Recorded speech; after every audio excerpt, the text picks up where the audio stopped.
Bullet train चला रहे हैं ये लोग। बुलेट ट्रेन तो छोड़िए, जानवरों की तरह इंसान को रेलवे के अंदर ले जाया जा रहा है, एक जगह से दूसरी जगह तक।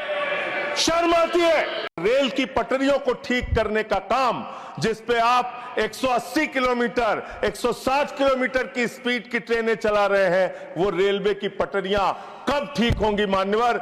ये सरकारी पटरी से उतर गई है। मोदी जी, अरे मोदी जी विदेश मंत्री बन जाते हैं, शिक्षा मंत्री बन जाते हैं, सांस्कृतिक मंत्री बन जाते हैं, विज्ञान मंत्री बन जाते हैं। मोदी जी के अंदर बहुत कला है, खेल मंत्री बन जाते हैं। सारा मंत्रालय अकेले मोदी जी चला रहे हैं, इसलिए इस पे नाराज नहीं होना चाहिए। जब ये मंत्री बने, पूरे देश को उम्मीद थी कि रेलवे के अंदर क्रांतिकारी बदलाव आएगा।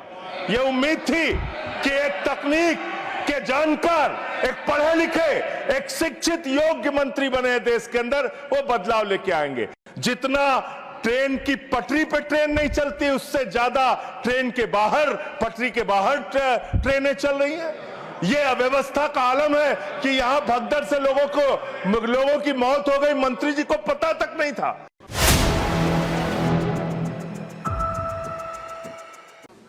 इस महत्वपूर्ण विभाग की, रेलवे विभाग की चर्चा पे मुझे बोलने का अवसर दिया। मान्यवर, भारतीय रेलवे के बारे में ये कहा जाता है कि जितनी ऑस्ट्रेलिया देश की आबादी है, उतने लोगों को भारत की रेल प्रतिदिन एक स्थान से दूसरे स्थान पे पहुंचाने का काम करती है। इतना बड़ा क्षेत्र है मान्यवर, रेलवे का क्षेत्र। हमारे साथियों ने भी कहा कि इसके लिए पहले अलग से बजट आता था, सबको इंतजार होता था, नई ट्रेनों की घोषणाएं होती थी, क्या क्या रेल के अंदर बदलाव किया जाता था, मंत्री जी बताते थे कितने कर्मचारी रखे जाएंगे, इसकी घोषणाएं होती थी, पूरे देश को इस बात का इंतजार होता था। लेकिन अब आप आम बजट के साथ रेलवे का बजट लेके आते हैं, हालत क्या बना दी। बातें तो बड़ी बड़ी होती है, Vande Bharat train, bullet train. प्रधानमंत्री जी ने कहा था बुलेट ट्रेन चलेगी मुंबई से अहमदाबाद तक। बुलेट ट्रेन चला रहे हैं ये लोग। बुलेट ट्रेन तो छोड़िए, जानवरों की तरह इंसान को रेलवे के अंदर ले जाया जा रहा है, एक जगह से दूसरी जगह तक। शर्म आती है। वो दृश्य देख के शर्म आता है मान्यवर, जब हमने देखा कुंभ के मेले के अंदर ट्रेन के डिब्बों को तोड़ने का दृश्य देखा।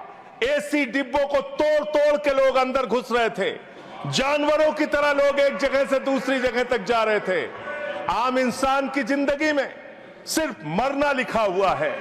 कभी रेलवे के ट्रैक पे मरना है, कभी एक ट्रैक पे दो ट्रेनें चल रही हैं, टकराना है, एक्सीडेंट में मरना है, तो कभी दिल्ली के अंदर भगदड़ में लोगों की जान चली जाती है। आम इंसान की जिंदगी में मरना लिखा हुआ है। और रेलवे के कर्मचारी, गैंग्समैन मेरे पास आए थे मिलने के लिए। सर, उन लोगों का यह कहना था रेलवे ट्रैक पे काम करते हुए एक्सीडेंट हो जाता है, उसमें भी उनकी जान जाती है। यह हालत हो गई है रेलवे की आज। और रेलवे के बारे में सीएजी की एक बहुत गंभीर रिपोर्ट है। माननीय मंत्री जी यहां पे बैठे, और मैं दिल से कहना चाहता हूं, कोई यहां पे बैठे इसलिए नहीं कह रहा हूं, जब ये मंत्री बने, पूरे देश को उम्मीद थी कि रेलवे के अंदर क्रांतिकारी बदलाव आएगा। ये उम्मीद थी कि एक तकनीक के जानकार, एक पढ़े लिखे, एक शिक्षित योग्य मंत्री बने देश के अंदर, वो बदलाव लेके आएंगे। लेकिन रोज एक्सीडेंट पे एक्सीडेंट। जितना ट्रेन की पटरी पे ट्रेन नहीं चलती, उससे ज्यादा ट्रेन के बाहर, पटरी के बाहर ट्रेनें चल रही हैं। ये अव्यवस्था का आलम है कि यहां भगदड़ से लोगों की मौत हो गई, मंत्री जी को पता तक नहीं था। इसका मतलब इनके कर्मचारी, इनके अधिकारी इनको बताते भी नहीं कि इतना बड़ा हादसा हो गया। इसी दिल्ली में लोगों की मौत हुई। सर, मैं सीएजी की रिपोर्ट एक आई रेलवे के बारे में, उसके बारे में अपनी बात कह के अपनी बात खत्म करूंगा। 2604 करोड़ रुपए, 2604 करोड़ रुपए की गड़बड़ी रेलवे में पकड़ी गई। और इस गड़बड़ी के अंदर 834 करोड़ की गड़बड़ी ऐसी है जिसको मेरे ख्याल से मंत्री जी भी सुनेंगे तो शर्म आएगी। मुंबई से बांद्रा तक एक रेलवे के डेवलपमेंट का प्रोजेक्ट रखा जाता है, उसके लिए लोन लिया जाता है, उस लोन के ऊपर जो कर्ज का ब्याज दिया जाता है वो 834 करोड़ रुपए दिया जाता है, लेकिन वो परियोजना शुरू तक नहीं होती। मान्यवर, यह है अनियमितता का मामला आपके यहां। इसका स्पष्टीकरण दीजिएगा अगर आपको मौका मिले। और अंत में एक बात कह के खत्म करूंगा अपनी बात, क्योंकि समय कम है। मान्यवर, हम लोगों ने एक फिल्म देखी थी बहुत पहले, सारी दुनिया का बोझ हम उठाते हैं, लोग आते हैं, लोग जाते हैं, हम वहीं पे खड़े रह जाते हैं। ये कुलियों के दर्द के बारे में मैं बता रहा हूं। कुलियों के संगठन के लोग मुझसे मिलने के लिए आए थे 3 दिन पहले मान्यवर, और पूरे देश में 19,000 कुली हैं जिनको उस समय की 2009 के अंदर उनके लिए घोषणा की गई थी कि उनके बच्चों को नौकरी दिया जाएगा, उनको गैंग्समैन की नौकरी दिया जाएगा। लेकिन आज उन कुलियों की हालत यह हो गई है कि रेलवे के प्लेटफॉर्म पे ई रिक्शा चलते हैं, रेलवे के प्लेटफॉर्म पे वाहन चलते हैं जिसमें सामान ढोने के लिए यात्रियों को एक प्लेटफॉर्म से दूसरे प्लेटफॉर्म पे पहुंचाने के लिए वहां पे वाहन मौजूद हैं। जाहिर सी बात है पैसेंजर उसका इस्तेमाल करेंगे। इन कुलियों का दर्द कोई सुनने के लिए तैयार नहीं है। मैं आपके माध्यम से माननीय मंत्री जी से अनुरोध करूंगा कि जो लोग वर्षों से लोगों का बोझ उठा रहे हैं, उनके परिवार की चिंता कीजिए, उनकी गरीबी की चिंता कीजिए, और कृपा करके ये 19,000 जो लोग हैं आज बेरोजगारी की कगार पे हैं, उनको कहीं समायोजित करने के लिए या उनके लिए कोई महीने की तनख्वाह की घोषणा, मदद की घोषणा सरकार की ओर से अपनी ओर से कीजिए।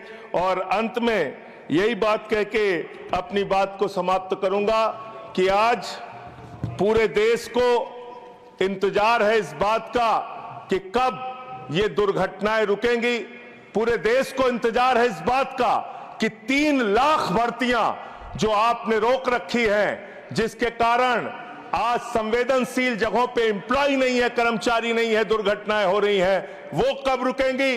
और रेल की पटरियों को ठीक करने का काम, जिस पे आप 180 किलोमीटर 160 किलोमीटर की स्पीड की ट्रेनें चला रहे हैं, वो रेलवे की पटरियां कब ठीक होंगी। मान्यवर, ये सरकारी पटरी से उतर गई है इस सरकार के। और अभी ये नासिर भाई काफी दुखी थे, कह रहे थे रेल मंत्री बन जाते हैं मोदी जी। अरे मोदी जी विदेश मंत्री बन जाते हैं, शिक्षा मंत्री बन जाते हैं, सांस्कृतिक मंत्री बन जाते हैं, विज्ञान मंत्री बन जाते हैं। मोदी जी के अंदर बहुत कला है, खेल मंत्री बन जाते हैं। सारा मंत्रालय अकेले मोदी जी चला रहे हैं, इसलिए इस पे नाराज नहीं होना चाहिए। धन्यवाद।